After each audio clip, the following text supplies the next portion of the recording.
Good morning, everyone. Happy Sunday. Happy Sunday. It is another beautiful day here in South Carolina. I just moved here from Seattle, and I've been in Seattle all my life. I'll be 50 this December, and I love it here, man. I love waking up to sunny. Almost every day is sunny here, regardless of the time of the time of the year, the weather. It's just I think the only few months that are cold here are probably January, February, maybe March, but that's it. Anyway, how are you guys today? All right. This morning I woke up and I was thinking about when I was young, and now that I'm debt free, I think of a lot of scenarios of when I was young that I really didn't understand why I thought that way, but today I fully understand. I remember when I was like, I'm gonna say 17, 18, when I got my first credit card. I'm assuming it was 18 because I don't think you can have a credit card under 18. Yeah. Anyway, it was a J.C. Penney's credit card, and I remember ever since being that age, it was pounded into me that I had to have credit. I had to have good credit. I had to have credit to do anything, be anybody. If I want to buy a car, house, just just anything. It just I'm like, oh, okay. And when you're young, excuse me, and when you're young, you believe everybody older than you must know what they're talking about because they have credit cards and all this other stuff, and they're buying cars with credit, right? And so, kind of stuffy this morning. Sorry. So I remember getting my first J.C. Penney's credit card. Okay, and I remember it was like a $300 limit, and I thought to myself, okay, let me get this straight. If I go to J.C. Penney's with this credit card and see a shirt for, like, let's just say $20, instead of paying cash, and this is what I thought in my head, because this is why I was not too far out of school to remember math and money games, right? And it taught me about math and money are one. If I have this much, damn, I'm really stuck at this morning. If I have this much and minus this, and this is how much I have left in money, and I said, okay. But in order to buy that shirt, I must use this credit card to get this shirt, and then I can get it instead of just paying cash. And I thought that was weird. And I'm not sure if I asked anybody, hey, why do I need this plastic to get this shirt instead of removing the plastic from the whole equation and just buying the shirt with the cash, the money I earned? I just didn't understand that. But I was listening to the majority. Now, remember, young people, especially you young people, the majority of Americans are in debt. The majority of Americans are in debt. And if you're really young and you coming into this finance game, let me tell you something. It's not hard to become a millionaire, a multimillionaire. Once you reach a certain level of status with your finances, you won't even really think about money or how much. Oh, he's a billionaire, he's a millionaire. Once you reach a certain level, you really don't think about money.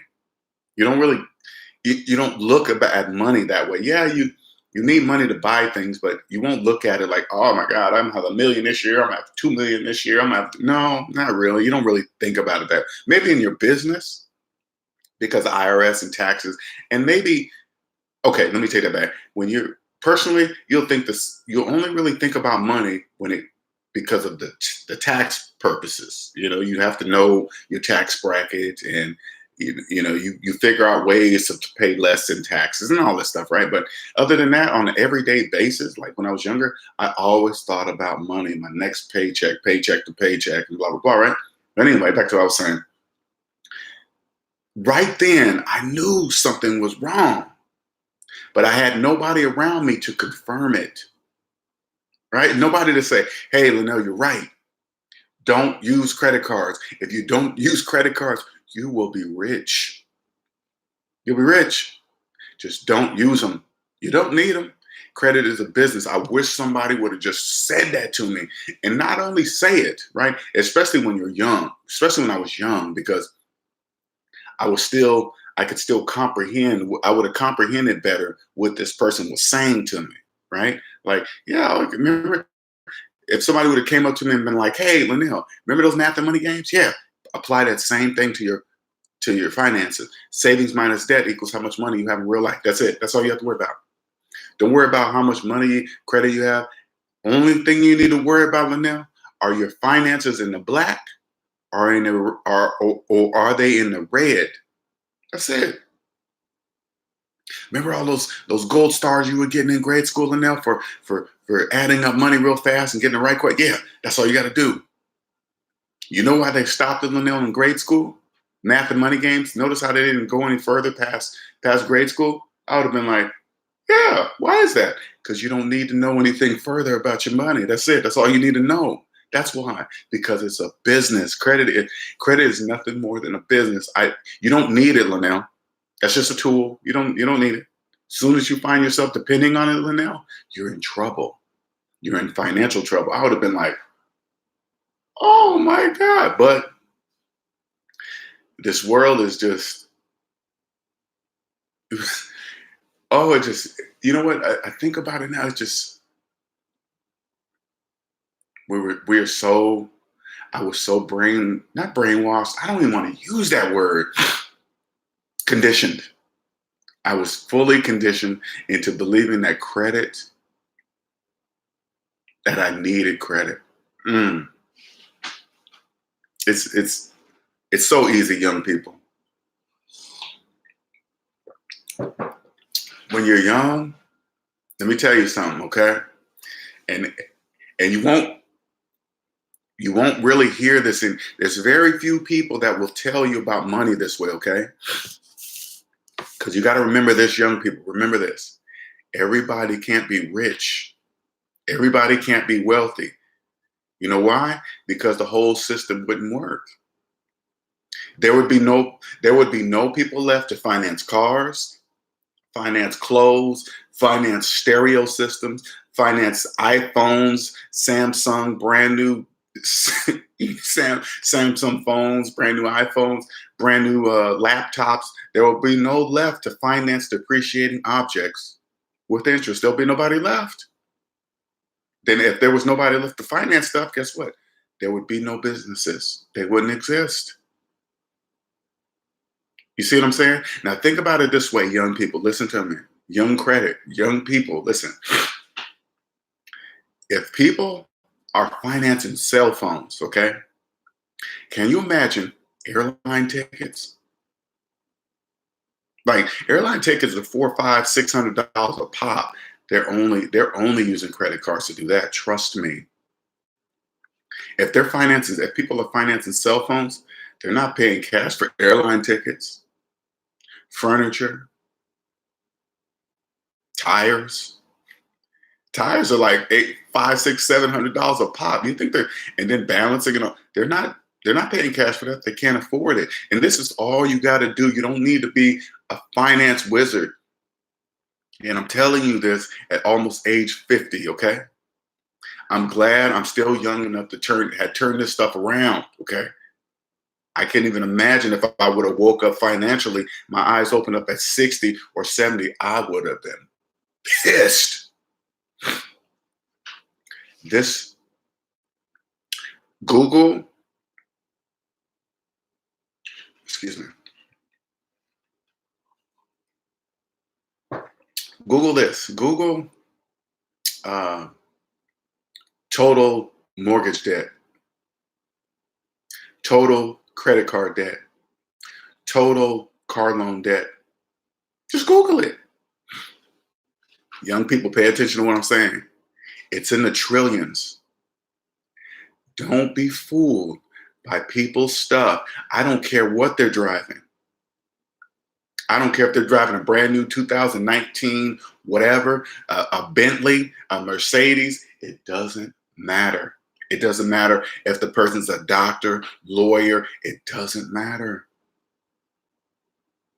When you get to this level of freedom, everything I see now is a thing. I don't care what it is. I mean, don't get me wrong. I can appreciate a nice car, a nice house on a big piece of land. I can appreciate it. But I don't automatically assume that the person that's driving it, the person that's living in that house, is rich. I don't know. Unless they crack open their bank statements and show me, say, "Hey, man, look at this." I don't know anything. And and and the gift of being financially free, you listen on a different money spoken on a different frequency. You listen differently. All I got to do is hear somebody talk about money. That's it. And it only takes about 5 minutes to hear them speak. If they brag about some great interest rate they got on their car, I stop listening. Now, I know you're probably looking at me like, what do you mean you stop listening? I'll tell you why. Nobody on earth gets a finance car on sale. Nobody. Nobody gets a finance car on sale. Nobody. Now, you're going to get these people that come in and say, young people, listen to me. You're going to get these people that say, oh, well, I got 0% interest rate for 72 months or whatever they're saying, whatever. They believe, and look at them as they tell you, they really believe they got a great deal. If they had the money to buy the car, they would have just bought it cash, period. It doesn't matter if they got 0% interest rate. It doesn't matter. They would have bought it cash. They didn't get a deal. They didn't. They just believed they did. Now, if you do this now, young people, okay? Now, I'm not saying credit is not important. I'm saying credit is a tool. Use it wisely. It's no different than a hammer, shovel. Like you ever had a engine job, maybe you're working on something on your car or something in the house, and if you had the right tool, that job would be so easy. But when you ain't got the tool, you'll look for something, a knife or a different kind of tool, and it'll make it that much harder. But you know in your mind, if you had X tool, you would have been done with this job in 5-10 minutes. But since you don't, it's taking longer. No different than credit. Credit is a tool. It's nothing more than that. And if you learn this at a young age, you'll be rich. You can hear about money totally different. You'll hear the way people talk. You'll be able to hear people that look like they have money and they really don't. You can hear them speak, but you can't say nothing. You can't tell them they're not a homeowner if they have a mortgage. You can't tell them they didn't get a great deal on their finance car. You can't, no matter, 2.9% interest rate, 1%, hell, it doesn't matter if they got 0.5%. It doesn't matter. You got to be quiet. You got to go, oh, great. You got to go ahead, put a smile on your face, else you won't have any friends. It's the weirdest thing. You know why? Because they've been conditioned to believe that way. So if you come in and talking about, hey, man, you're doing it wrong, they're going to be upset. They're going to be like, who are you? Why are you saying this? That ain't true. My whole family's been this and that. I got an 800. Notice how everybody brags about their credit score? This is what I wish I could say to people that brag about the high credit score. Let me see your whole credit report. Now, that's a weird question. Nobody ever asked that. All three. Because the weirdest thing is that everybody knows that they have 3 credit scores. Notice how they always tell you the single highest one? And when they tell you that, this is what you got to say so you'll know if they're just talking, right? As soon as they tell you their high credit score, go like this, say like this. Which credit bureau is that from? See if they can answer that question. If they cannot answer that question, they're stuck in the credit debt matrix. That's all. They don't know. Oh, I don't know. Which one is that? Is that on TransUnion? Because everybody has 3, but everybody always says 1. Why do they do that? They don't even know why they do it. They're programmed to say that. Okay, young people, are you listening? All you got to do is ask them, hey, which credit bureau Is that credit score on? If they can't answer it, they're in debt. They're living in the financial red.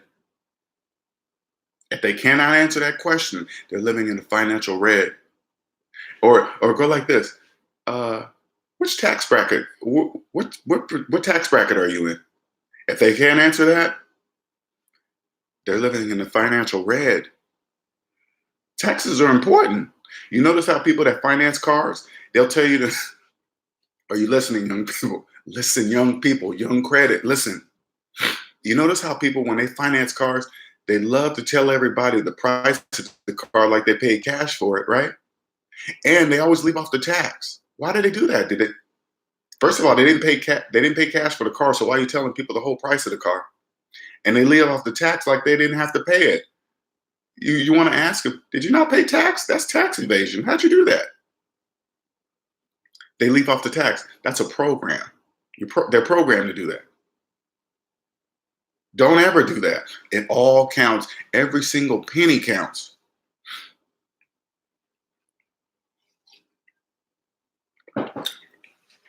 Young people, listen to me. The secret to being rich. Hey, good morning. How you doing? Cameras everywhere, man. I appreciate it. Thank you for. Hey, man, I follow you. I like that. I like that channel. It's kind of similar. That's why I watch that stuff, because it's like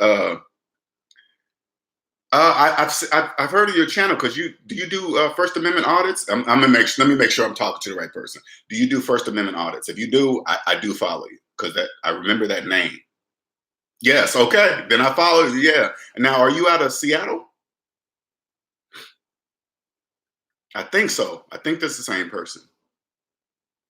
Okay, yeah. Because I'm from Seattle. I just moved from there uh, last month. Last month to South Carolina. So I do follow you. Good job. And I follow you because of your style. You're just professional, and you just come at them with the laws, man. I like that, man. I appreciate it.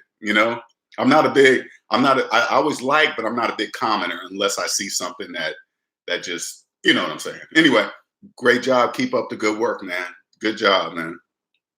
And you know what's so crazy about that? I want to tell you this before I get too far off the subject. Credit and money. The reason why I'm 100% debt free. So this is the comparison between the two. You know how when you go down, like the one you did down, you walk down by the pier, by the cruise ships, right? Now you're walking down there. What you're doing is legal and it's the law, but they're coming at you like, of course they don't know. That's their look. They're like, hey, you can't be here. You can't do that. Hey, why can't I do that? I don't know, but I just been told I could. It's the same thing, but they just don't know, right? You just want to just ignore them because they don't know. It's the law, right? It's the same thing with money. So when I come up to, like, when people say, hey man, I got a great deal on this finance car or house, and they believe they're homeowners, right? They're not really homeowners because you have a mortgage. So if you say to them, hey, you know what? You're not really a homeowner because you have a mortgage until you pay back the bank all their money. They'll look at you, they'll get mad. Who are you? And this and that. And then I just step back. Okay, all right, cool. Same thing. But anyway, young people. And when I say young people, I'm saying like under 30. It's, if you want to be rich, here's the math. Here's the master mathematical formula, okay? Add up all your savings, add up all your debt, and then go savings minus debt equals how much money you have in real life. That's it. That's it. Had I known that right out the gate when people were shoving credit down my throat, I would have been rich a long time ago. Now I'm almost 50. Don't get me wrong. Okay, I'm almost 50 now. I'm glad as hell that I woke up, right? But I would have been a multimillionaire years ago. No, I would have been a millionaire with a regular job years ago. I would have been a multimillionaire many years ago. Many years ago. All I had to do was turn off everybody in the credit world and look at math, the math that I learned in 5th grade. Me too. Hey, me too. But that's a mindset. That's a mindset. All right. I mean, I don't know your real name, so I'm gonna go by cameras everywhere, right? This take this application, what you're doing right now, and apply what I'm telling you. Like right now, before you go and do your First Amendment audits, right? You already researched the laws. You're saying, yeah, I can step here. Here's the GSI survey, blah, blah, right? You already know. You're not walking on there guessing. You're not like, hey, am I supposed to be standing here? I don't know. I can't come on private property. Who told you? You already know, right? It's the same thing with money. Add up all your savings, add up all your debt. Savings minus debt equals how much money you have in real life. Now, it'll be a large negative number. It will. And you'll look at that number, and I'm telling you this from experience. I looked at my number and said, oh my God, that'll take me years. Nobody else around me's this. I've never heard of this. Nobody else around me's doing that. Nobody else is around me's paying off that. That's a key. That's a light bulb moment. And it's like, hey man, why doesn't everybody else around me understand this concept? That's the gift. That's the gift. You know what I'm saying. You know the math is correct, right? You can add it all up. You know the math is correct. Here's the thing. When you look at that number, how come you don't believe you're in debt? How come you don't believe you're in the financial red? And don't even worry about saying, I'm broke, I'm poor is just a mindset. Don't worry about that part. This and that, right? You go, I know negative number means under zero. How come I don't believe I'm in the financial red? How come I don't believe it? That's the conditioned moment. And then your mind will start, oh, that'll take me forever. I won't be able to do anything. My life will just be stuck. That's just temporary, especially what you're doing, man. Especially what you're doing. Your views, people love there's two kind of people that look at the videos. Some people that don't understand, why is he doing that? That's so stupid. Nobody's going to go down and film a cruise ship and film people. That's so dumb. Don't worry about those people. I call those people, in my world, in my finance world, those are people that are stuck in the debt matrix.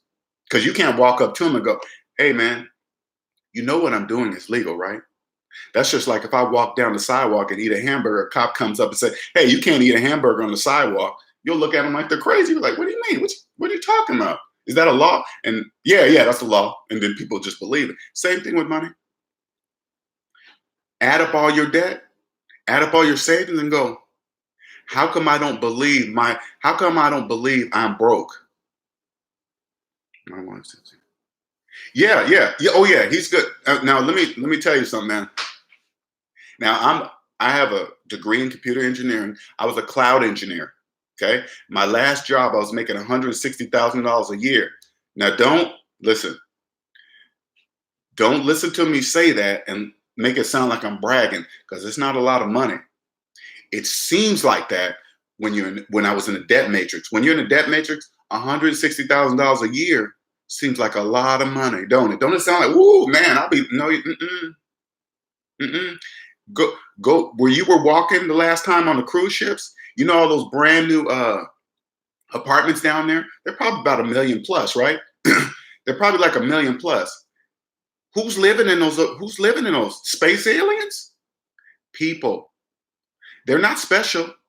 They're not the family rich. You think because they're a doctor, that's the only reason. It has nothing to do with that. Savings minus debt equals how much money you have in real life. Anyway, when I was in debt, this is what I did, because I didn't know I was in debt. I didn't know. I remember I was living in Renton. Okay, you know those high rises. I don't know if you get over to Renton too much. Down at the Landing, I was living in those high rise apartments. I had a Lexus, financed, of course. The apartments I was living in wasn't mine. It was just something that I could see off the 405 freeway and say, hey, look, that's where I live. You know, I didn't own it. I didn't own anything. And I remember sitting in my car, man, and I was like, something's wrong. I got this car, I live in this fancy high rise. I got my apartments laid, right? But something didn't feel right. I didn't know what it was. So I got online, Googled debt. I didn't know what I honestly, I can't even remember what I was doing, but I was Googling debt. And then I came across Dave Ramsey, okay? Here's this white dude, Southern dude from Tennessee, you know, Southern accent. And he's like, hey, and I'm going to just summarize it. Hey, man, just apply 5th grade math to your finances and you'll win. I was like, there's no way that could be that easy. It can't be that easy. I'm Mr. Smart college guy. Yeah, there's no way. It don't matter. It don't matter a person's job title. You think a computer engineer, he must know about money. That has nothing to do with that. Nothing. I listened to Dave. I was like, there's no way it's that easy. Now, I didn't need to take his classes. I didn't need to do all that stuff. I just watched him on YouTube and I saw that it was math. And then when I applied that math to my finances, I was like, holy crap. I've been in debt all my life and not even know it because the people around me made it seem like it was normal. It's only normal for those that live in the red. I call that area the debt matrix. Everybody that lives here, that lives in credit and debt, that believes in credit and debt, they live here in this box. They don't know they live in the box. I lived in that box. And then once I started applying Dave's his plan or whatever, right? I got out of debt. Once I got out of debt, I could cut the leash to Dave because I started learning my own stuff. Things just start coming to me. It's like you see a whole. Let's put it this way: money is spoken on different frequencies. Okay, when you're in the red, in the financial red, you can't hear debt talk because it's normal to you. Paycheck to paycheck living, 5, 6 credit cards, all maxed out, percentage rates. Just all these due dates of cable bill, credit card bill, furniture bill, this bill, that bill. You just don't really even know, right? You don't realize it's mathematically impossible. It's mathematically impossible for you to keep up with that many due dates. I didn't know that when I was living in the debt matrix. I didn't know that. Now that I'm out of debt, I don't have any due dates. Except maybe my rent, right? Everything else, I buy by the year. I don't think monthly, month to month. That month to month thing, only people in the debt matrix think like that. I don't think by month. I think by the year. See what I'm saying? I think by the year. I don't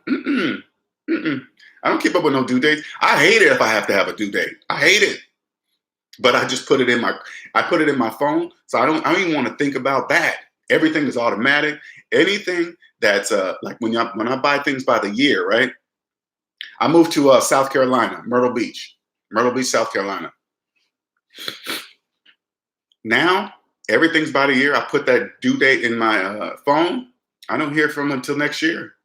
Like for example, let me give you an example. I know this is off this topic, but I like the interaction, right? I just changed my phone plan, right? I pay $20 a month on AT&T. Now I buy my phone. Okay. I know I'm all over the place, but listen, never say out loud ever that you're leasing your cell phone. Don't ever say that in front of people. That's just like me walking up to your camera. I'm gonna give you an example, man. Okay, and this is real. That's just like if you were downtown at the cruise ships and I was walking down and I saw you filming. I walked up to your camera and said, "Hey, man, don't put that camera in my face. How dare you film me under the public sun, on the public sidewalk? How dare you film me under everything's public? Oh, you don't have no privacy in public. I don't care about that. I'm a private citizen in public. You can't." That's how it sounds. I know it. And that's why I'm saying this to you. That's exactly how it is when you talk about money. When you say, "Oh man, listen," I'm telling you, this is the same way. When you go to a car dealership, right? And you walk out of that car dealership thinking you got a great deal on a finance car. Nobody gets a finance car on sale. Nobody. You flip to the back of that 72-month paperwork. That's your sale price. It's just math. Math is law. Okay. Now, when I say that, some people get mad, right? But then I go, but is it true? Is my math correct? They'll say, yeah, but I still don't believe you. That's the same thing when you do your camera stuff. Hey, man, it's the law that I can be here, right? Well, yeah, but never mind that. I don't care about that. What you mean? What do you mean? That's just like getting pulled over on the ticket. Hey, man, you can't speed on the highway. Why not? It's the law. And I don't care about that. What you mean? It's the law. It's the same thing. Hey man, you know you're not a homeowner if you have a mortgage. Hell yeah, I'm a homeowner. See the keys? My name's on the deed. You just got to step back and go, what the hell? Same thing. And I'm gonna tell you this, man. If you and I can create this plan for you, but it's a different. I do it. I not only do I do it the Dave way. I'll go through your normal life, and I will help you skip over the hurdles, the things that you don't know that you can get at a quarter of the price than what you're paying now. Like I said, I paid $20 a month for my cell phone bill on AT&T. $20, and I tell people that, hey man, how much you paying a month for your cell phone bill? Oh, about 120. I can get that down to 20. Nah, man, I ain't got time for that. What'd you just say to me? You don't got time to save money? It's programming, though. When you get in this world, you got to go, okay. No different than when you're on streets filming. Okay. You know it's the law. I don't care about that. You got to go, okay. All right. You know you can't put your hands on my camera. It's an extension of me. I don't care about that. I didn't put my hands. Hey, I said you can get charged for battery. A camera is an extension of me. I don't care about that. I touch the camera. They don't even hear you. That's the same thing with the money frequency. Money spoken on different frequencies. They can't even hear you. Credit is a tool. It's a tool, man. And you guys, you're young enough to turn this around. See that negative number? Don't worry about, sorry, man, my nose is stuffed up. Don't worry about that, how big that negative number is. Get rid of that number, and your business, what you're doing right now, oh man, you will explode because it's clearly your passion. You see the way I'm talking about this? It's my passion. When I watch auditors, I can see the ones that are just going out there just to be bringing up a camera and just want to get back at the cops or whatever, right? But you can see the people that do it with passion. When they do it with passion, oh, I can see that. There's a difference. There's a clear difference. If you got debt free, your passion would explode. You would pass, not even like you're trying to pass up other auditors, because it's really not that purpose. But people can see the ones that do it for passion. And the money just comes. You'll stop thinking about money the way you do. I don't even think about money. I know that sounds weird, and I know you're thinking, oh, you're probably saying that because you're rich. Those terms, stop using those terms. All you got to do is this. Are your finances in the red? Or are they in the black? Here's zero. Okay, say like this is a straight line, and zero is here. Anything below, you're in the negative. Anything above, you're in the black, the positive. Just like in grade school. Remember in grade school, you get a gold star if you get it right with your money and the finances. You get a gold star. You know why they stopped doing that? Because that's all you need to know. That's it. You just need to know some grade school math and apply it to your finances, and you will win. I am more free. I got what is this? We're going on 20. I became debt free in 2015, right? Once I was free, my whole life changed. My whole entire life changed. I remember, I'm gonna give you an example.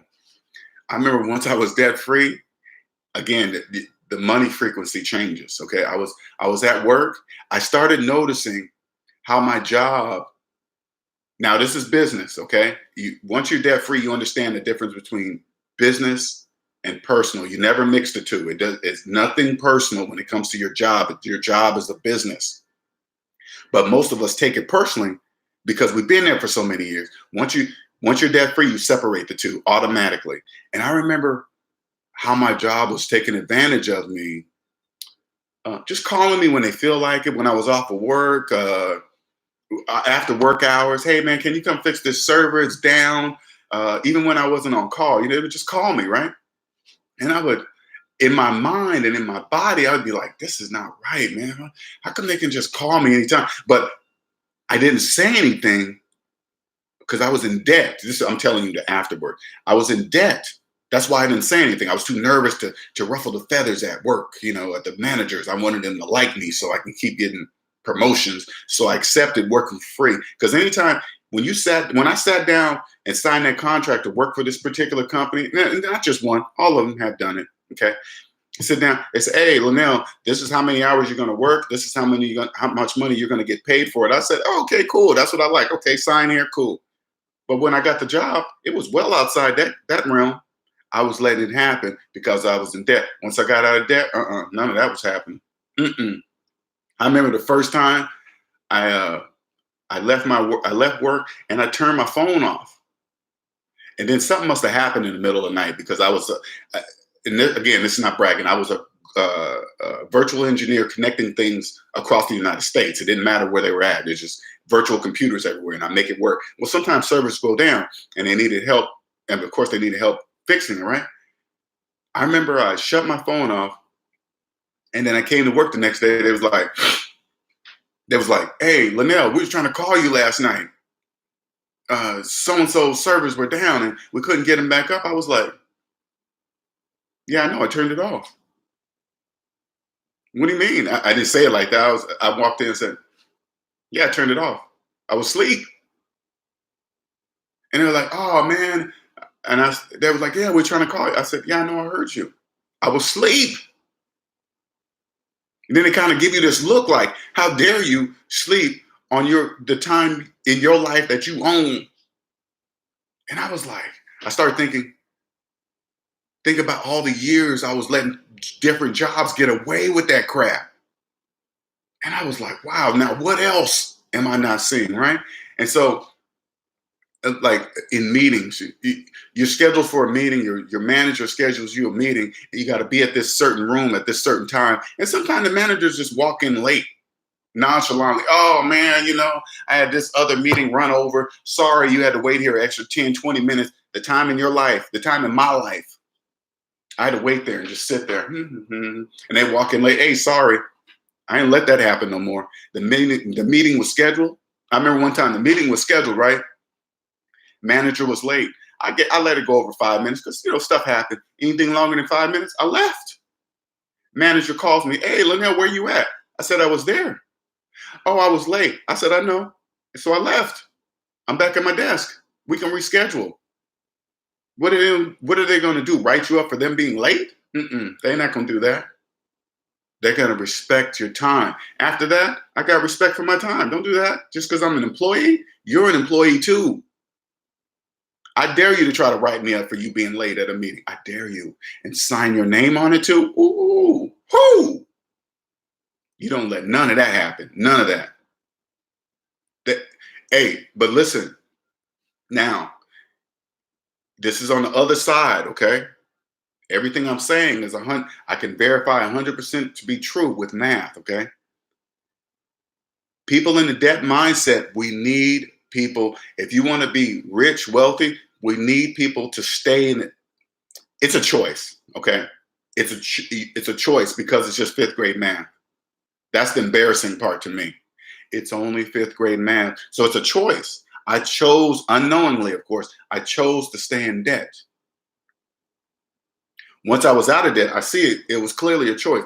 Everybody can't be rich because I can see how the whole system works, right? Everybody can't be rich because if everybody was rich, there'd be no people left to finance cars, clothes, furniture, tires, car stereo system, cameras,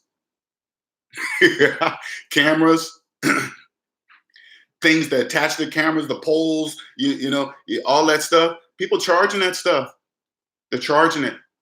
Okay. There will be no light. Once you're out of debt, you'll know the number one rule. This is the number one rule when you're financially free. Never, ever, ever finance depreciating objects with interest. Don't you ever do that. It's mathematically impossible for you to ever be rich. When you get that camera, whatever camera you're talking about, because I don't know cameras, but I'm sure you do. Before you even buy it, it's not worth what you're paying for it. You're only paying the price because of what Canon or whoever camera makers say. Hey, we say it's this price. Everybody in the debt matrix that believes it's that price, they pay for it. The price is only the price of anything. Now, I'm just putting cameras because you understand it better. If you believe that camera's worth that much, You believe it's worth that much. I don't believe if somebody told me the price of a very expensive camera, I'd be like, hey man, it's worth this much. To who? Not to me. I'm not paying that. And I know you're probably thinking, hey, then how you gonna get it? I'm gonna buy it from somebody in credit trouble that's in debt. Let them go charge it, because people that charge stuff, they don't believe it's their money anyway. It even though it is, and it's more of their money, but they don't understand that. So they'll go and charge it. They'll lose their job. Now these odds are better than Vegas, baby. I'm telling you. Once you get on this side of the game, these odds are better than Vegas. Something will happen, a divorce, break a leg, you name it, whatever, it doesn't matter. Then they're in credit trouble. Then they're selling that camera that you want for half the price or a quarter of the price with cash. So they'll put it in the paper for what they believe it's worth. Doesn't matter. All I see what I want. I see what they're selling. They're selling for a reason. And since 85% of Americans are in debt, I got a pretty good chance that this person's selling that camera because they are in credit trouble. They are living in the financial red. They're in the debt. I'm selling this camera for this much. I'll say, I have this much in cash. They're going to take it. Then you'll have the camera you want for doing your job for a quarter of the price. You see what I'm saying? That's how it works. When you're financially free, when you're in debt, you can't see that. And it is a mindset. This is what I do. I help people get out of that mindset by showing you with math. Again, when I show you with math, you're going to have a difficult time looking at it and be like, man, oh, man, these are the things that's going to run through your brain. Oh, that's going to take me forever to do that, man. And then you got to stop and look at yourself and look in the mirror and say, do I have another choice? You don't have another choice. Get out of debt and you will see. You'll be free. This is what I can say. It will improve what your passion is right now. It'll improve it. Because you'll have a whole different attitude. I don't know how to explain it. It's really difficult to explain, but you'll explode through the roof. You'll explode through the roof. You'll put all your time into your passion of doing First Amendment audits, because you'll have the time to do it. You won't need to work no overtime. If you're at work, right, and they're like, "Hey, man, who's this is okay." I'm gonna show you how I see things through debt-free eyes. Now, remember. Only look at what I'm saying mathematically. Keep your feelings out of it. Math and money are one, okay? Math and money are one. The only thing that can separate math and money are feelings. Now, let me give you an example before I tell you what I was going to say. Now, if I said to you, hey, how do you feel about 1 + 1 = 2? How do you feel about that? Does it make you warm and fuzzy inside? Does it make you sick? Do you want to jump for joy? And you're probably thinking, what the hell? It just equals 2, right? Exactly. It doesn't matter how you feel about it. Math don't care how people feel about it. It is what it is. Never forget that with your money, and you will be rich. That's it. Oh, yeah. But let me tell you something, though. When you're free, you don't care how other people feel about your money. Hey, man, you gonna come to that wedding? I'm having a wedding in Hawaii, man. I want you there. You know what you're going to say? I ain't got no money to go. They're going to say, you broke? People in debt matrix, if you say things like this, they're going to think you're automatically broke. This is just the way they think. Doesn't matter how they think. It doesn't matter, because usually they're in debt. And those are usually the people that have student loans that are older than their children, but they think it's normal. It's normal in the debt matrix, not in real life, right? Oh man, this guy's broke. Hey, I don't care what you think. You got any money? Mm-mm. Mm-mm. If you're living in the financial red, be proud to say, no, I don't have any money. I will tell a person that. Well, I don't say it now, but hey, I'll tell a person that I don't have no money. When I was getting out of debt, nope, I ain't got no money. I'm broke. Oh man, they'll start feeling sad for you, not even knowing that they're in debt. Those are the same people that believe they're homeowners while having a mortgage. Oh man, this is my house. You just go, wow, this is nice. Okay, cool. How long are you paying on it? 30 years? If they don't refinance it once. People that refinance homes and pay off the cars, they really believe they paid off the cars without entering any money of their own, which is mathematically impossible because they're in a negative. See what I'm saying? I always show my credit report. If you go to Debt Ain't My Daddy on Facebook, I post my full credit report every month on there, so you can see what a debt-free credit report looks like and a credit score. People always ask me, "Hey, what's your credit score?" I'd be like, "I don't know. You want me to go look for you? I don't know what it is. I'll go look for you." Oh, it's seven something now. It changes all the time. Why does it change? I don't know. I don't care. I don't care. I don't care. And then they'll say it, and they got nothing on it but one credit card. I'm like, I know. That's all I need it for. I like to rent cars, and I rent cars. It makes life. No, no, don't get me wrong. Credit has its purpose. Hotels, cars, whatever, right? That's what I need it for. But other than that, I use two reasons: to do what I just told you, right? Credit cards and stuff like that, and for more security purposes, right?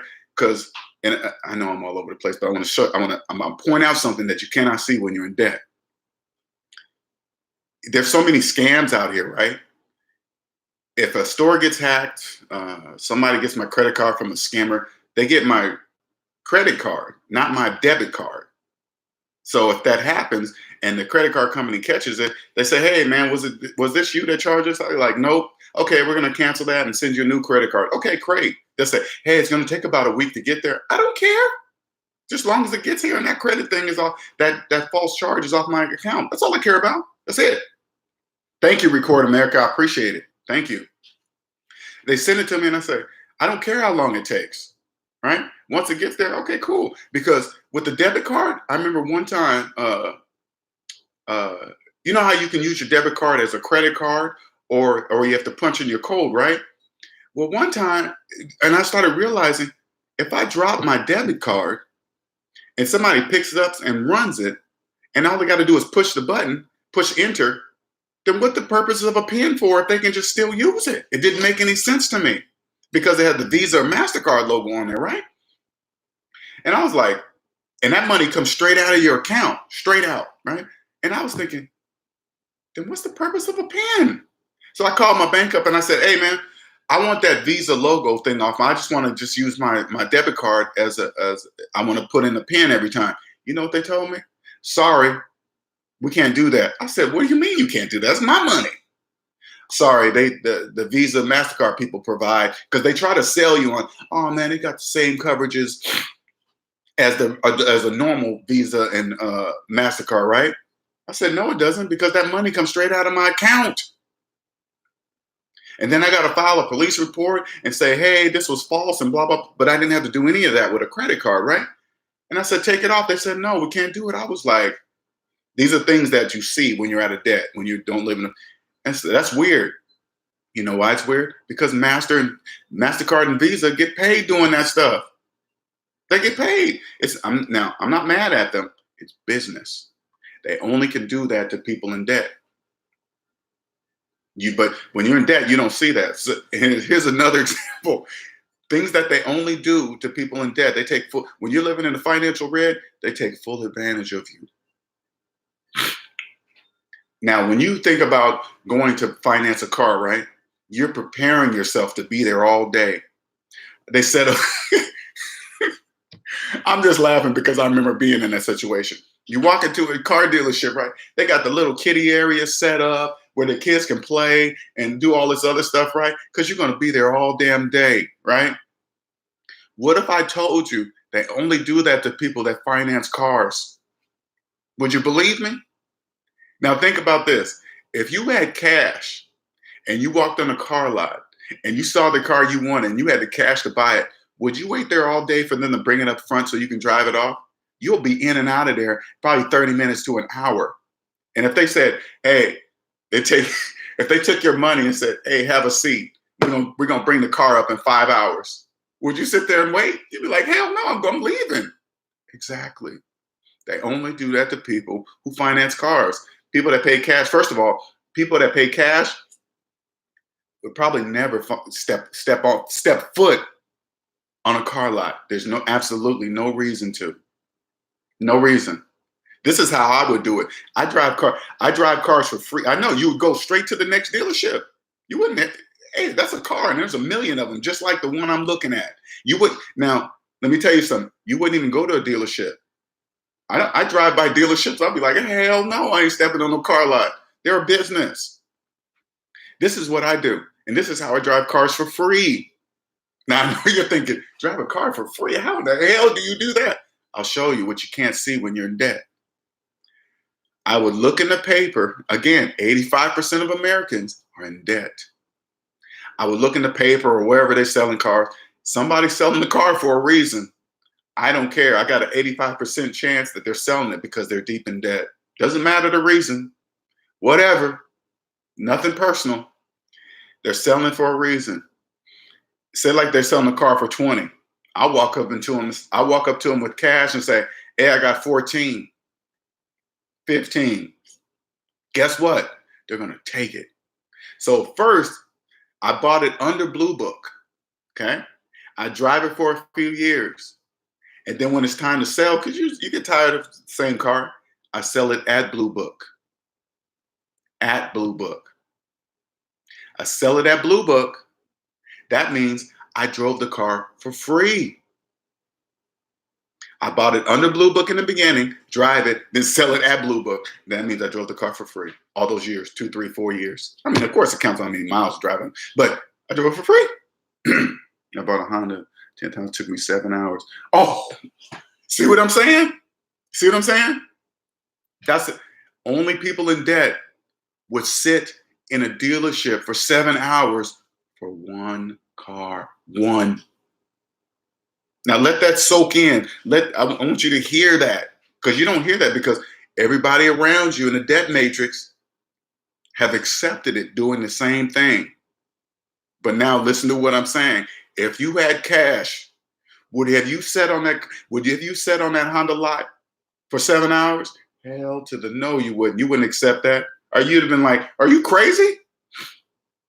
And they always act as if, the salesman is always acting like he's talking to somebody in this mysterious back room. Who is that? The debt Wizard of Oz? The car payment Wizard of Oz?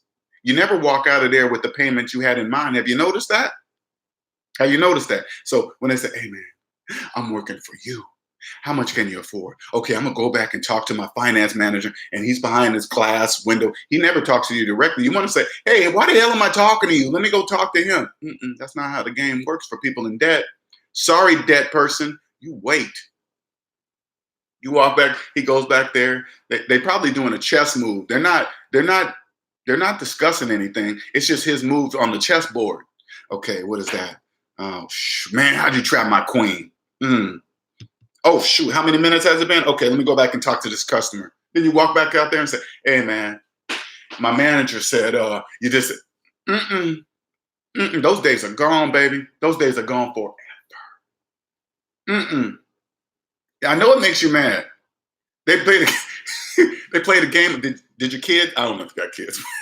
You probably sound, but too young to have. Maybe you do. But hey, have your kids play over the play part, the thing, and because you're gonna be here all day, debt person, right? But in your mind, and now I'm not talking about you because I've been there, I did it. In your mind, you really believe they're working for you.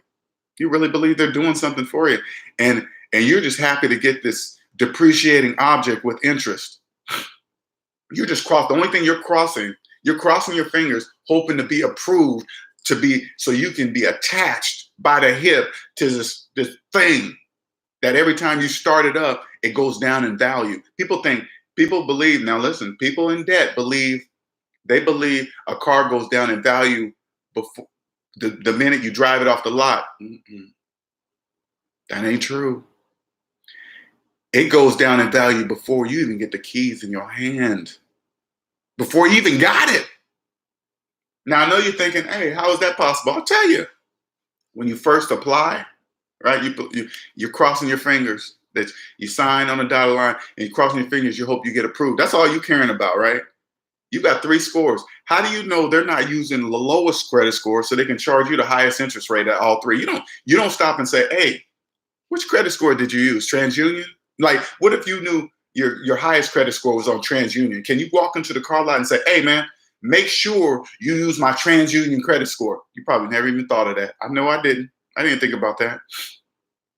They just come back and say if you're approved or not. They probably use the lowest credit score so they can charge you the highest interest rate. But the average person's so fat or fixated on this thing, this depreciating object, you don't even care. You just crossing your fingers with it, right? They say you're approved, but I know you said 400 a month. Can you go 450? They always say that. It's the same thing all the time, right? Can you go 450? And they say it like this. It's only 450, like it's their money, not yours. Oh, it's only an extra $50 a month. That's it.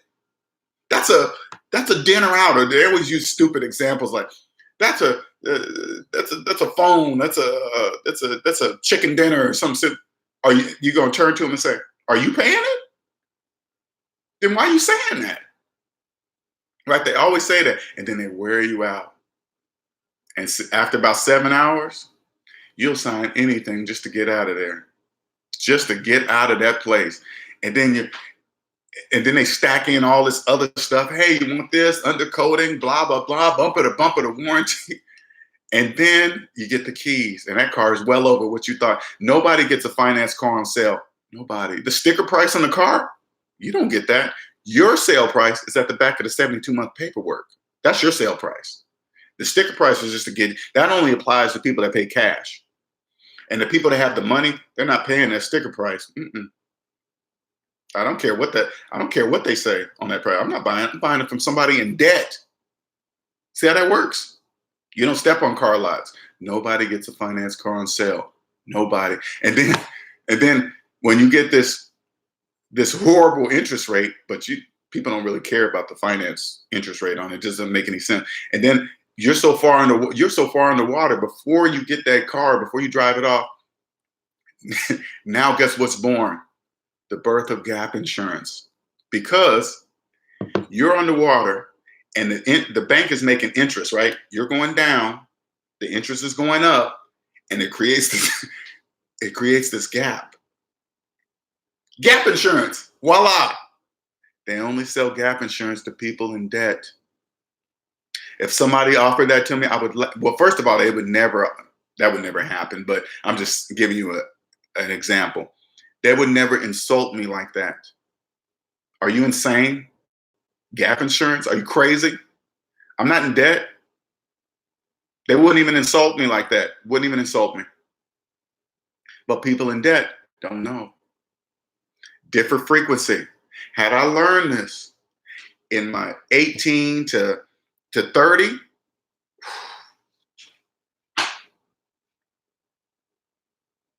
every now and then I think back. I do. And it upsets me. See, you're 35. Perfect. I know don't look at 35 and think you're old. Right now, okay, this is where you're at. This is where you're at, okay? And tell me if I'm wrong.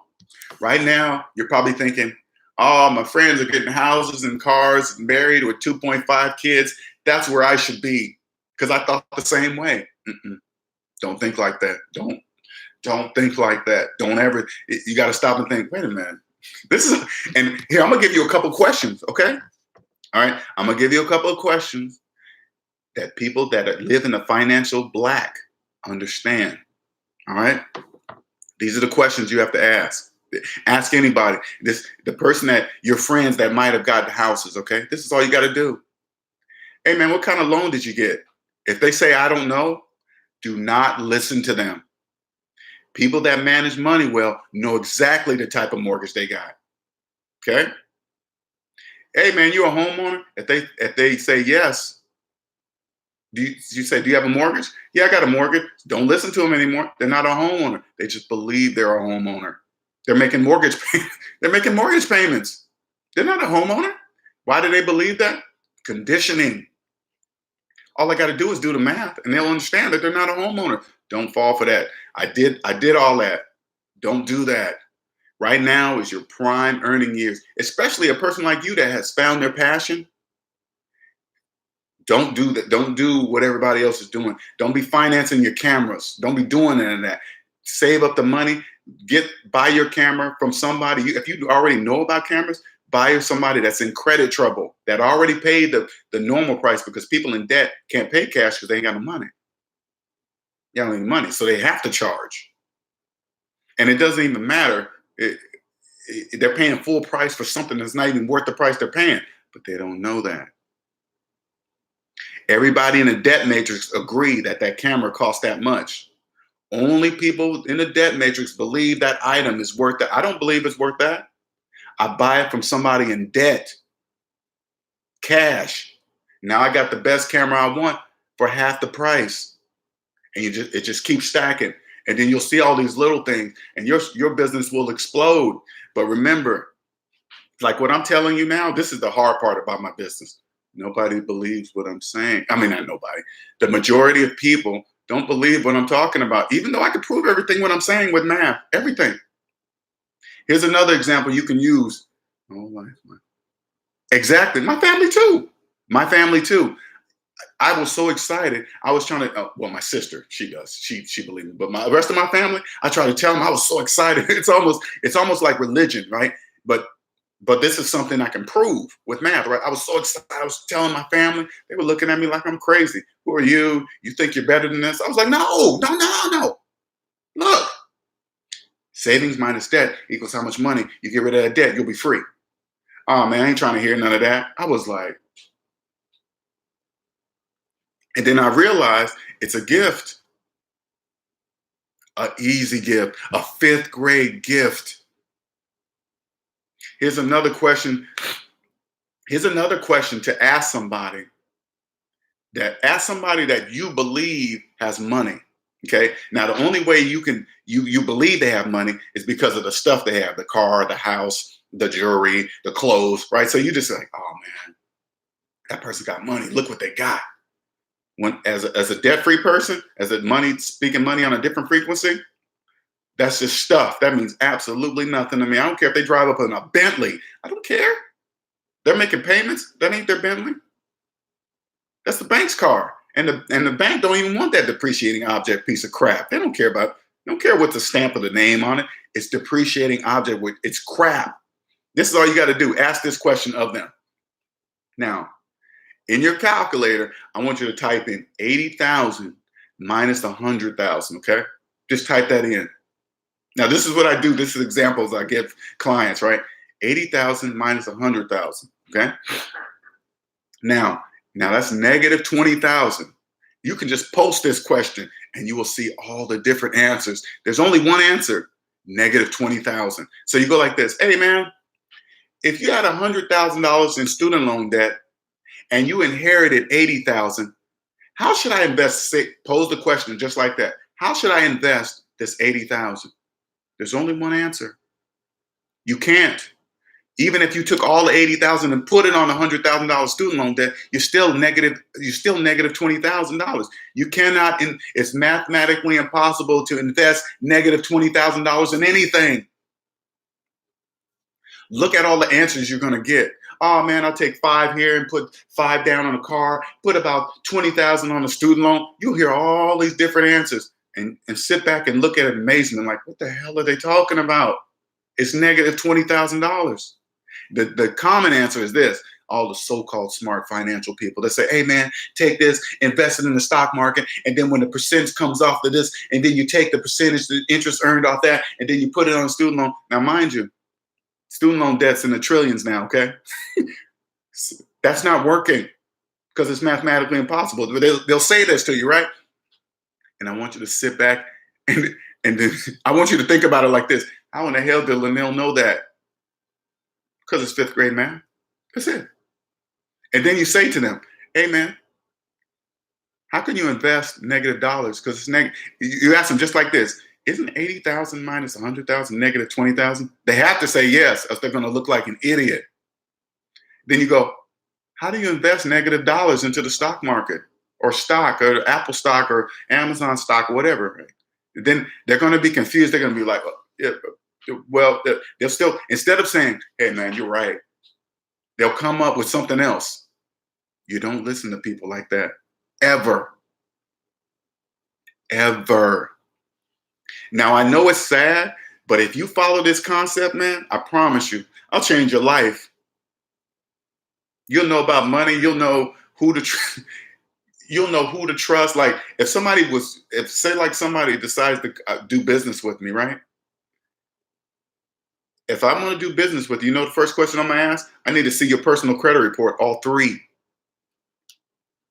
Their personal finances, their personal credit report will tell me exactly how they're going to treat my business finances. You know why? Because they know nothing else. Just like you said before, I've been in debt all my life. They don't know. Oh man, look at. Oh, you mean my credit score? I don't care about your credit score. That's just an indicator. The crazy part about it, the clients that I have that have low credit scores, they're closer to zero than the people with the good credit scores. People with the high credit scores, they're like $500,000-$600,000 in debt with a car, houses, and all this stuff. People that have low credit score, they might be $20,000 in debt, but to them, that's a lot of money. But they don't realize which one's closer to zero, because getting to zero is the number one priority. Getting to zero. I am proud to say when I first got out of debt, they said, how much is your net worth? Zero. Now to the person in debt, oh, that person's broke. Because they don't know they're in the negative. How much is your net worth? They'll start adding up all this other stuff, the house. People always put in the house and the equity of the house. It's not their house. The bank owns the house. That's the bank's equity. That's why they have to borrow the. If it was their equity, they would just walk up to the bank and say, hey man, let me get that money out of the equity of my house. Now I don't feel like signing no paperwork. I don't feel like doing none of that. Just give me the money. See if the bank gave you that money. They won't, because it's not your money. They're charging you. If it's your equity, why are you borrowing it at an interest rate? It doesn't make any sense. It's obvious. The banks are not hiding a thing, but people can't see that. You get yourself out of that debt matrix. First, let me tell you this.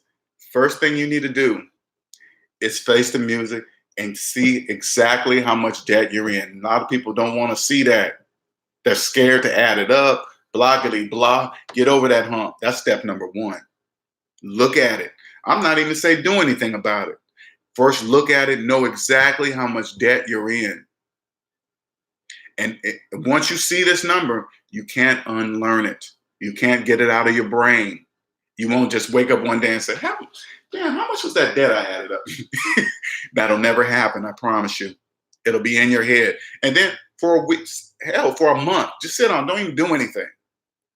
And then during that month, I want you to ask all your friends and family around you, see if they know the exact amount of debt they're in. See how many people guess. Here's the example. If I said, hey man, what's 1 + 1? And if you went, oh man, I think it's around,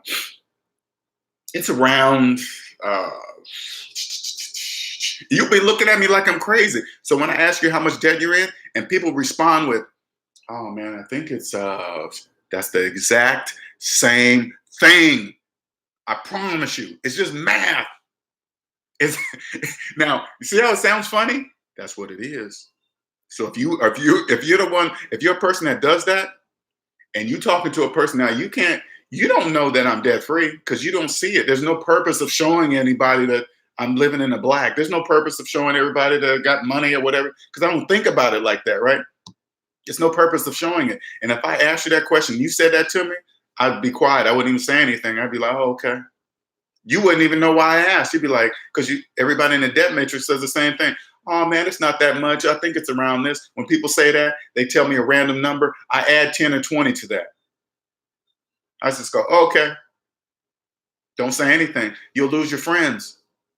It's the weirdest thing. You're trying to help them, but they won't understand. So you just don't say anything. They'll wonder why you're so free and happy. You'll be at work. Hey man, you want some overtime? Hell no, give it to somebody else. I don't want that. People begging for overtime. When you hear people begging for overtime, they're in debt.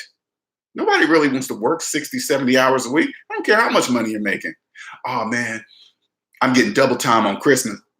You rather work than spend time with your family on Christmas? Because they have what they're really saying, I have no choice. I need that money because I'm in debt. You see what I'm saying? You don't want to work on the holidays. I don't care how much money they're paying. I want to spend the time with my family. Go kick it to a different country. I go, like me and my friends, we went to Australia where we had the accents. I've never been to a place outside the country where I had the accent. They're laughing at our accents. I'm thinking, damn, I wish we could hear it. We can't hear our accents. Oh, you guys say things funny. What does that sound? They tell me, hey, say towel. It's the funniest thing. And then we're looking at each other like, damn, we can't hear what we're saying. It's crazy. But you get out of that debt world, the debt matrix, that's where you're living. You're living in a debt matrix. Get out of that world, your whole life will change. And when I say I'll change your life, I'm not even bragging. I want you to feel this freedom. I want everybody to feel this freedom. But we must have people to stay in debt for us in order for us to be rich. It's that simple. Taxes can help you become rich.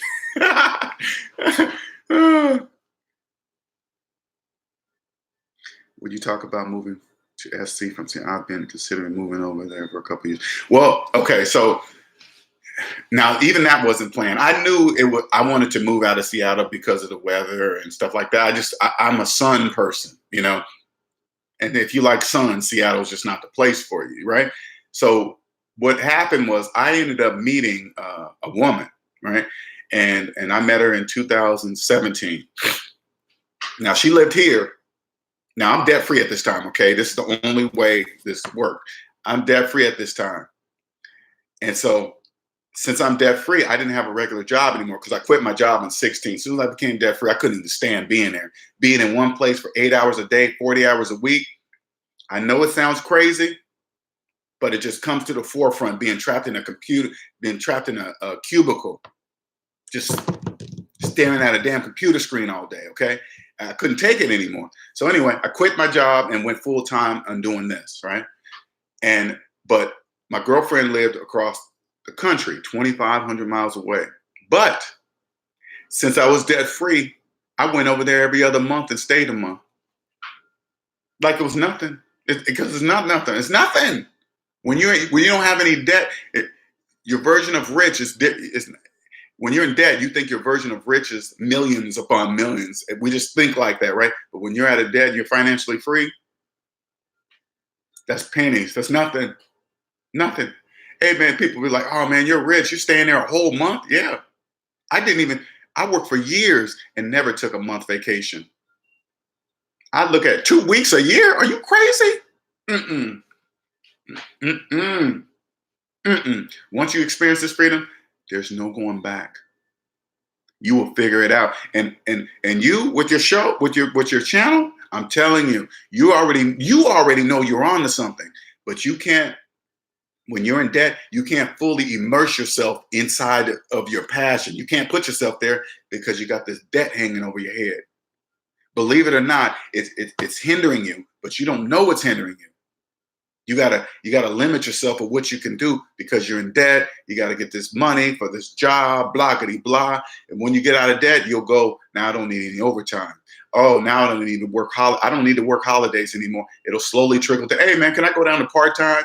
Blah, blah, blah. You'll see. You'll see. I promise you. You'll see. Once you get out of debt, man, it was nothing. So I dated her for 2 years.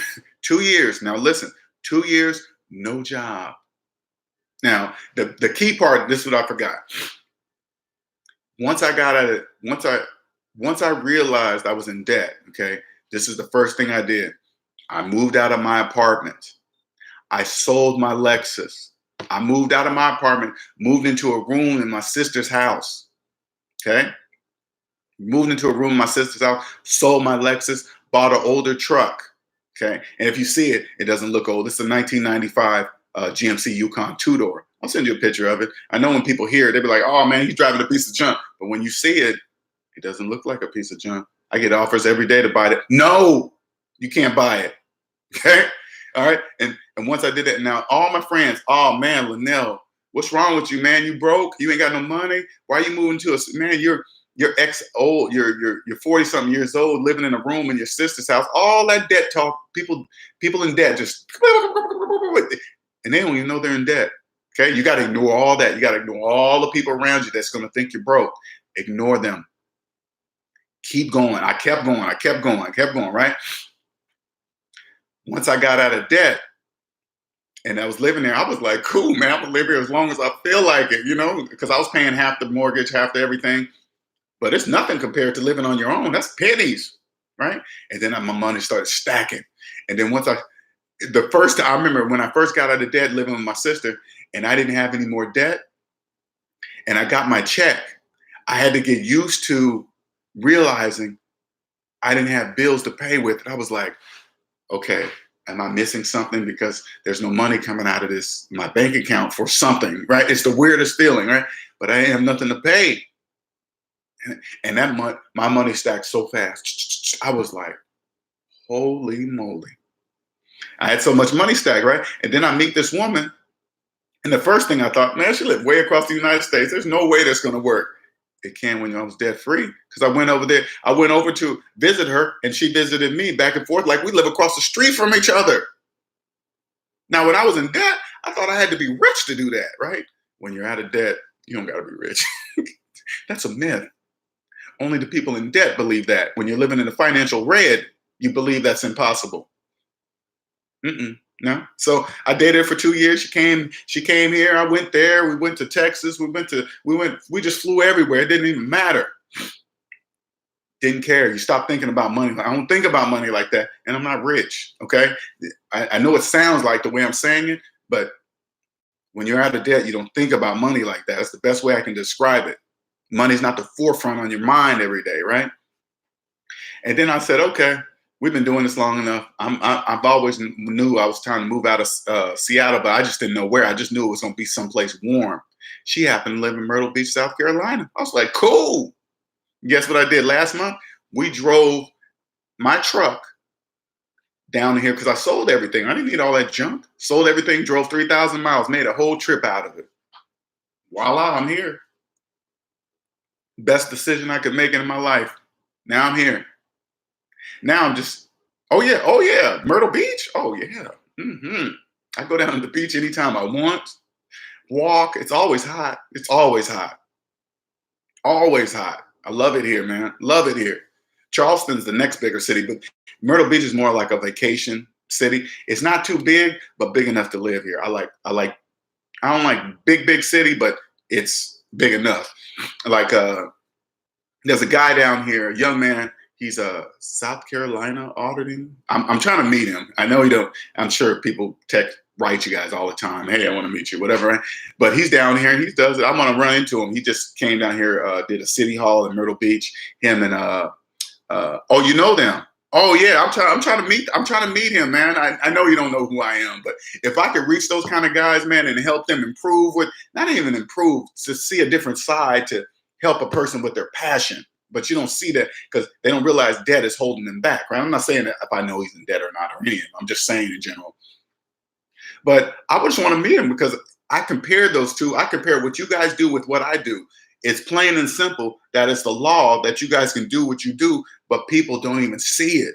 They've been doing what they've been doing because they've been programmed by everybody else around them to hey, we can do this. We can tell everybody to leave here because we work for the government, not realizing the government is the people, not yours, right? But they think if you work for the government, you get to tell everybody else what to do. Even police officers, they're not policy enforcers. They're law enforcers, but they don't know that. Newsom was auditing him there.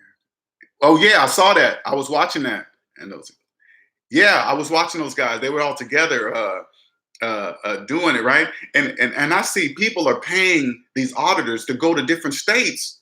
News Now Patrick. I don't know if you follow him. I like him sometimes, right? I don't really like a lot of people that purposely instigate cops, just like F you, suck it. Just state the laws. You don't even have to yell. There's no reason for yelling. All you gotta do is just say the law. That's all. You don't have to. Oh yeah, I'm not leaving. Can you make me officer? No, you can't. I know you can't ask for my ID.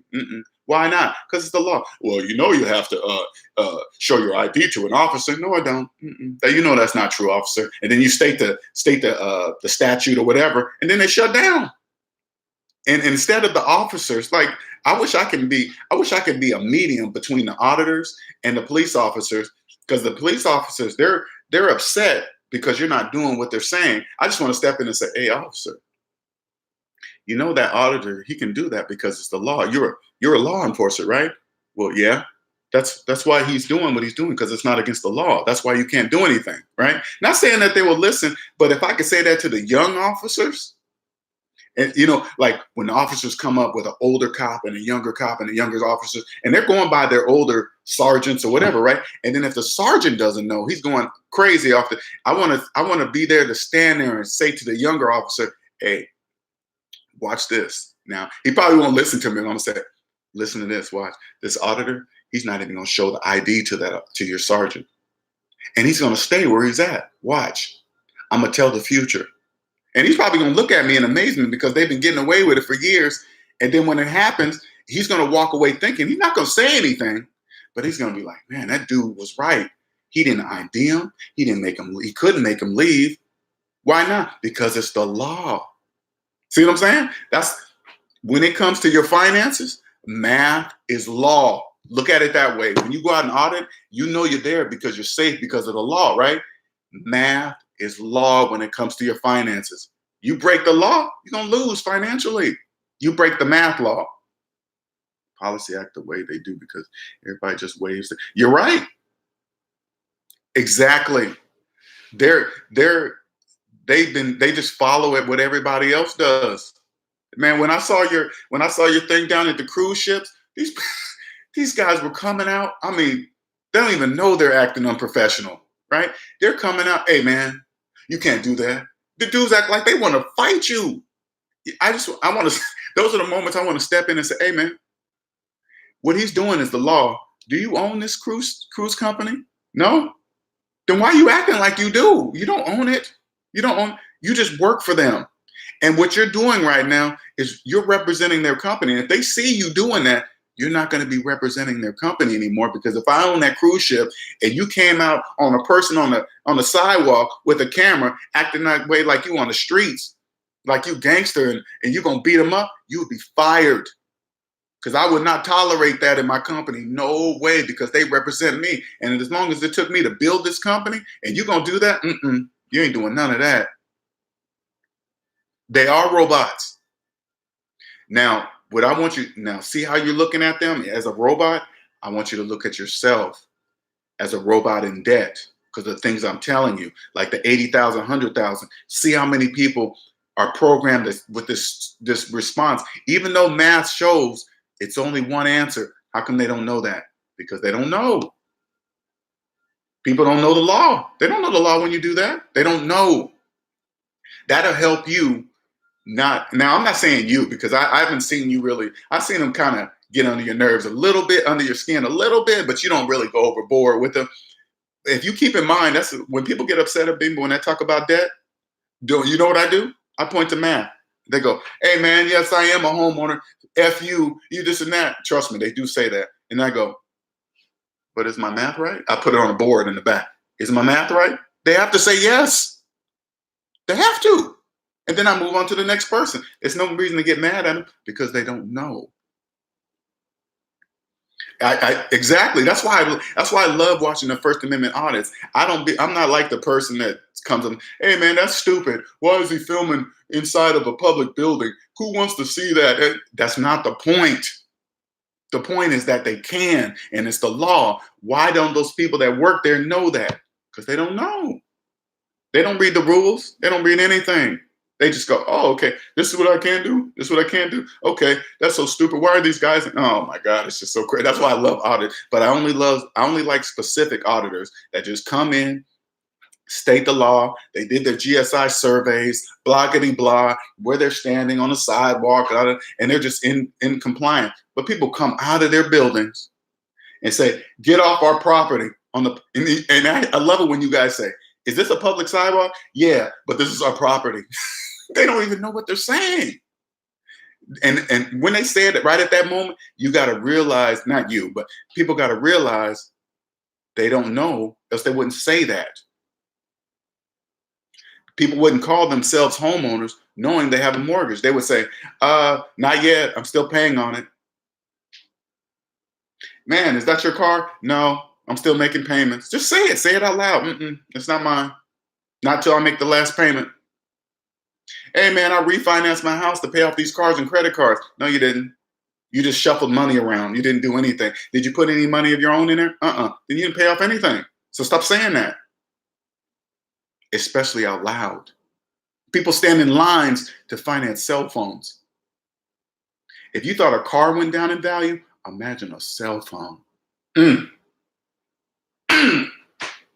And if you're financing, if you're financing your phone right now, go to the mirror and say it to yourself. I'm financing a cell phone.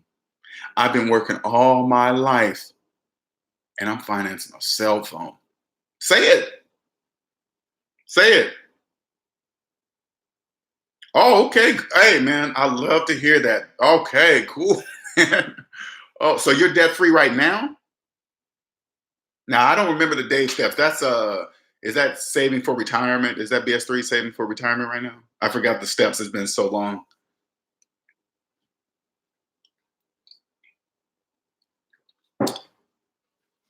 I love it. So you know exactly what I'm saying. If you're debt free, you know it's all true. It's it's all true. It's like I'm telling you, cameras everywhere. It's a whole new world. Oh, okay, 6 months emergency fund. Okay, gotcha. That's got to be happening fast right now if you're debt free. And I don't know if you know this part, but uh, the best way I can say this, I don't know. Even the things that are in your life, like if you're paying, like, give me an example. How much is your cell phone bill?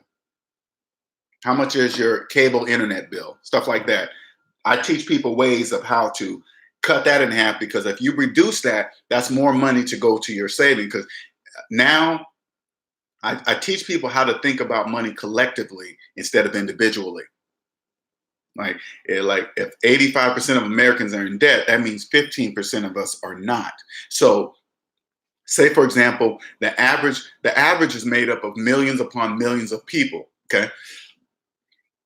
Now, if the average phone bill is $100, oh, I got mine down to 20 prepaid. Okay, 20, half that, right? If the average cell phone bill is $100, right? That's $1,200 a year. Mine is $20 a month. That's $240 a year. That's what, like, now I've earned 900 something dollars. You do the math. I can't really remember the math, but that's 900 something dollars. I make more per year than the average. That's called phantom income. Okay, $900 more per year than the average. Phantom income. Now my phone is from. I just jumped on this plan. Red Pocket Mobile. RedPocketMobile.com, and then search for the annual plans. Red Pocket Mobile, you get to choose. Now, I'm just telling you this to save money. I don't represent Red Pocket. I just like sharing this information for people to save some money. You get to choose which towers you want to use. If AT&T, T-Mobile, Verizon, you get to choose which one you want, which is wonderful. You get to choose, right? And I bought the annual plan on AT&T because where I live, AT&T is works the best. Now I bought the whole year, $240. That's $20 a month. See you next year. That's it. Oh yeah. Like if you got cable internet, this is what I did when I lived with my sister. Now I'm with my girlfriend now, but you know how the cable internet companies, they always give a new introductory rate for a year if you first sign up, and then after that they try to raise. What I do is I switch between new users every year. Between me and my sister, we did that. One year I'm a new user. I call them and say, hey, can I get the same rate as I did for the last year? They'll usually say no. I say cancel it. They cancel. My sister signs up. She's a new customer. You play with all in the rules. There's rules. You can just play within them. Then we do the same thing the next year. They don't give her the great rate. Cool. She quit. She cancels it, and I become a new customer. Back and forth. Not a big deal. It's only one time a year. That's it. Then I still get the same services, but half the price for those services than the general public, than the collective. And your money will just stack. Boom, boom. And then you'll start realizing how taxes can help you become rich. You start understanding tax brackets. Once you start understanding tax brackets, you're like, oh, I didn't know I could do that. Legally? Yep, sure can. Sure can. Ooh, I've been on here an hour and 30 minutes. That's crazy. As you can see that I love this stuff, man. I love it. If you like it, please share it with your friends. I'm trying to get more people to come to my channel and understand it and just become free. That pressure. I mean, you already know you're debt free, so you know that every day pressure of money and debt is just not there anymore. It's gone. I feel like I can fly with wings. If I had wings, I could fly. I'm so light. All right. And please just hit the reminder button if you like it. I appreciate it. And thank you. Thank you for the interaction. All right. Have a good one. All right. Bye.